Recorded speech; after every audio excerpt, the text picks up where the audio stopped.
Nelson Mandela once said, "How can I be expected to believe that this same racial discrimination, which has been the cause for so much injustice and suffering throughout the years, should now operate here to give me a fair open trial?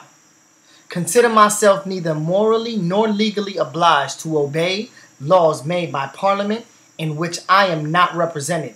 That will of the people is the basis of the authority of government, is principle of universally acknowledged or sacred throughout the civilized world." On a dark winter night, a group of men are walking up the street in their hoodies and baggy clothing, when out of nowhere, in sudden urgency, a dark tinted vehicle pulls up.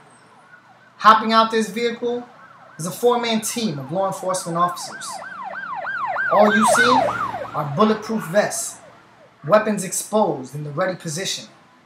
Talk about intimidating. Then, interrogation begins. Questioning. To us, misuse of force. All because we fit a description. This is what we were told by these law enforcement officers. After all is said and done, they hop in their vehicles and leave. No sense of apology, no nothing. Just gone as quickly as they came. Little did we know that the statement of us fitting a description will haunt us for the rest of our lives and put us in a category we did not ask to be put in. I'm here to persuade you that racial profiling exists today. It is a problem that continues because of the rules and regulations that law enforcement abide by cover up its occurrences other than stop it. I have witnessed firsthand in my adolescent life as well as adulthood. With these personal encounters, as well as everyday media, I have conducted research in preparation for this speech. The continuation of racial profiling will cause more work for law enforcement due to society's mistrust of the system. Racial profiling and its continuance will affect society and their responsibilities as citizens to help law enforcement in completing their code, protect and serve. I will illustrate the problem of racial profiling and how it affects our society, and it makes it worse in the environment, not only for people, but for law enforcement as well.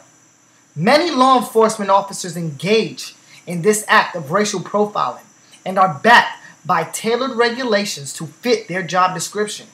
There are some possible solutions for the progression of this behavior, which can also help law enforcement gain citizens in raising circumstances.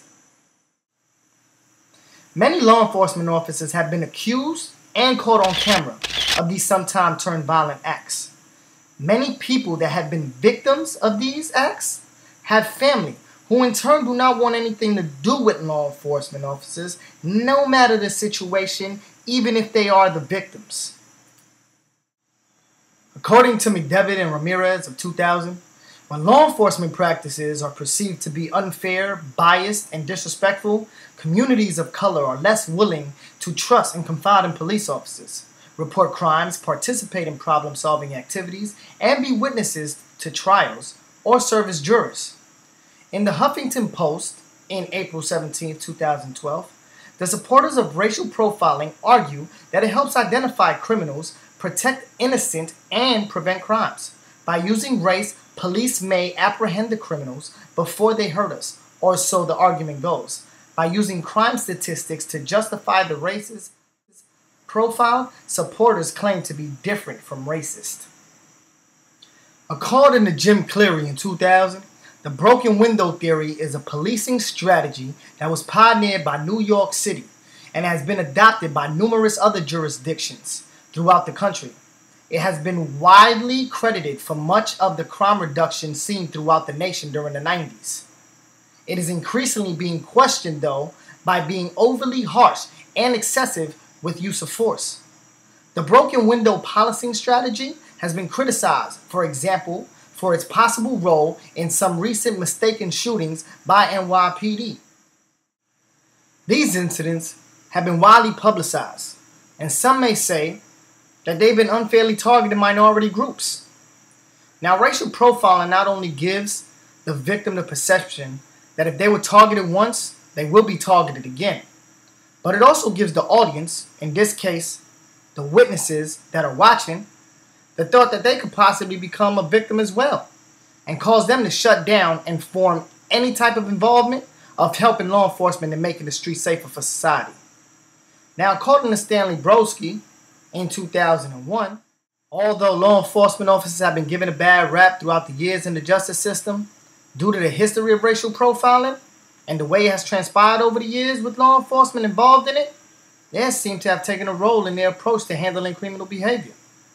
Law enforcement have adapted to what society fears most and have put themselves in the category of the most feared.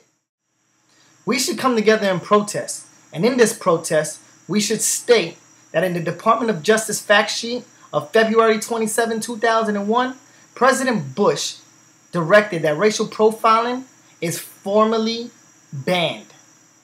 Addressed to joint session of Congress, President Bush also declared that racial profiling is wrong and will end in America, yet it still exists in America today. It is very well still a problem that has not ended and yet alone declined in action.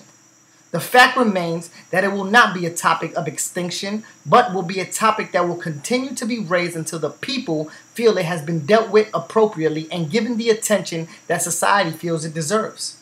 How can one feel safe among another if they have to fear their very own protectors of society, law enforcement? As law-abiding citizens, we have as much responsibility as law enforcement to maintain law and order. But we can't do that if the public has no confidence in law enforcement, if they're presumed to be the criminals. I have illustrated to you the problem of racial profiling, what causes it will have on society if it continues. I hope I have persuaded you that racial profiling exists and will continue to exist and be overlooked if we do not continue to force the issue on a solution. It will not get better if we continue to accept the temporary solutions that are placed every time a different situation arises. There's always that law enforcement can continue to keep our streets safe as well as themselves and lower crime and process without instilling fear into society.